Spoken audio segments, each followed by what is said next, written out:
First Corinthians chapter 13 verses 7 to 8. Love bears all things, believes all things, hopes all things, endures all things. Love never fails.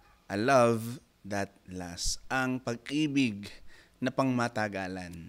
Alam po natin na maraming tao ang tinitignan ng pag-ibig na parang emotion-driven only na habang tumatagal ay naglalaho, unti-unting nagfe-fade, sabi nga nila, no? Pero alam niyo mga kapatid, ang true love o ang tunay na pagmamahal is a lasting love that is built on something much deeper, no? Yung pag-ibig na talagang nakaugat at ang pundasyon ay ang pag-ibig na atin pong naranasan mula sa Diyos, no? Yan po ay pag-ibig na tatagal at mas malalim. And ang maganda rito mga kapatid, kapag kayo ng ating pinaka-foundation, nag-resonate po ito, no? Ang impact na to hanggang sa ating pong pamilya, sa kaibigan, sa church, o, ibig sabihin sa lahat ng relationship po, ay umaabot ito, no? Yung impact po na to, yung pong resulta na to, ay hanggang sa mga relationships po natin, ay makikinabang. Kaya po ngayon, tingnan po natin, ano po ba ang tinuturo ng Bible about a love that endures, remains faithful, and withstands every challenge. No? Tingnan po natin yung 3 key principles of a love that lasts. Number 1, a love that lasts is a love that is rooted in God. Ang pag-ibig po na pangmatagalan ay pag-ibig na nakaugat sa Diyos. Ang sabi nga po sa 1 John chapter 4 verse 19, we love because He first loved us. Alam nyo, every time na nababasa ko at napagbubulay-bulay ng talata na ito, totoong-totoo po ito sa buhay ko at sa buhay ng bawat sa atin. Na kaya po tayo nagmamahal, kaya po nagagawa nating mahalin ang mga tao, no? Kahit po yung mga taong medyo mahirap mahalin, sapagkat na-experience natin ang pagmamahal ng Panginoon. Bakit po? Ano po ba ang meron sa pagmamahal ng Panginoon sa atin? Tandaan po natin mga kapatid, di ho ba tayo po yung makasalanan? Pero ano pong ginawa ng Panginoon? Ipinaramdam niya ang kanyang pagmamahal sa atin nung tayo makasalanan pa sa pamagitan ni Kristo na namatay para sa ating mga kasalanan. So, kung tutuusin, tayo po hindi karapat-dapat, tayo po ay hindi po tayo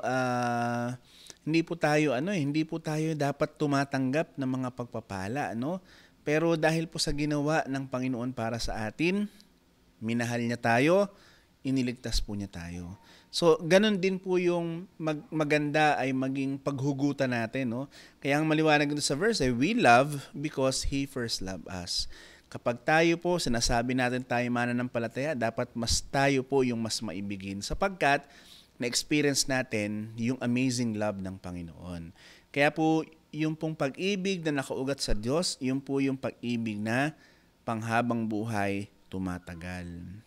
Imagine niyo na lang po ang isang puno na nakaugat ang kanyang mga ugat, no, sa lupa. Kahit anuman pong mga unos ang dumating, no, talagang mananatili po yang matibay. Kaya po mga kapatid, ang pag-ibig na pangmatagalan ay ang pag-ibig na nakaugat sa Diyos. Sapagkat ang Diyos po mismo ang pag-ibig. Siya ang source ng love. No? Kung wala po siya, ang ating pong pagmamahal ay self-centered, conditional. Pero dahil po sa pagmamahal ng Diyos, na-experience po natin yung agape love. No? Kahit tayo po hindi karapat-dapat, minahal tayo ng Diyos. Number 2 po, a love that lasts is a love that is selfless and sacrificial. Ang pag-ibig daw po ng pangmatagalan ay pag-ibig na hindi iniisip ang sarili at handang magsakripisyo. Ang sabi nga po sa John 15:13, greater love has no one than this, to lay down one's life for one's friends. Ang ito po ay in connection, no, sa ating Panginoong Hesus na tayo po ay hindi niya po tinuring na kung sino lamang, kundi tayo po ay tinuring ng Panginoon na kanyang mga kaibigan. Ang sarap po nun, di ba? Ang sarap nung yung kaibigan mo ay handang magsakripisyo para sa iyo, naiintindihan ka niya. Kaya naman totoo yung sinabi dun sa passage, no? Greater love has no one than this. Wala na atang hihigit pa sa pag-ibig na ito. na ialay ng isang tao ang kanyang buhay para sa kanyang mga kaibigan. So lasting love is not based on what we can get, but on what we can give. Ulitin ko po yun, no? Lasting love is not based on what we can. Hindi po daw nakabase ang pangmatagalang pag-ibig sa kung ano yung kaya natin gawin. But on what we can give. Kundi daw po nakapokus sa kung ano yung kaya nating ibigay. Ang ating pong Panginoong Hesus ay isang napakagaling na halimbawa sapagkat out of His selfless love, sinakripisyo po niya yung sarili niya para sa atin. Sa naman po mga relasyon natin mga kapatid, yan naman po ay relasyon mag-asawa, relasyon pamilya o magkakaibigan, i-practice po natin yung selfless love by putting others first. Mas unahin po natin yung ating kapwa, mas rewarding po yan mga kapatid. Okay?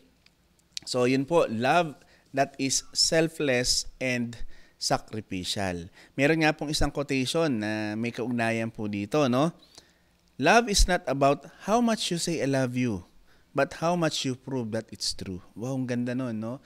So ang pag-ibig daw po ay hindi lang sa kung paano natin sabihin ng I love you, kung hindi paano daw po natin siya pinapatunayan na totoo. So parang yung love o express love through action. Okay? So dalawa na po, no? Yung a love that lasts.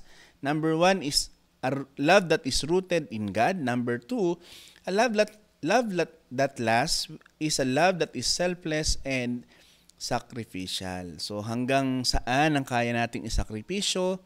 Hanggang saan ang kaya nating gawin para sa mga taong minamahal po natin, no? So dapat selfless, hindi iniisip ang sarili lamang. And number 3, a love that lasts is a love that endures through all season. Ang pag-ibig daw po na pangmatagalan ay pag-ibig na nag-endure, no? Yung pang tumatagal sa anumang panahon ng buhay. Kagaya nga po ng binasa nating verse kanina, yung 1 Corinthians 13:7-8, love bears all things. Nahihigitan daw po ng lahat ng pag-ibig. Believes all things, so naniniwala sa lahat ng bagay. And hopes all things, meron yung pag-asa niya, hindi nawawala.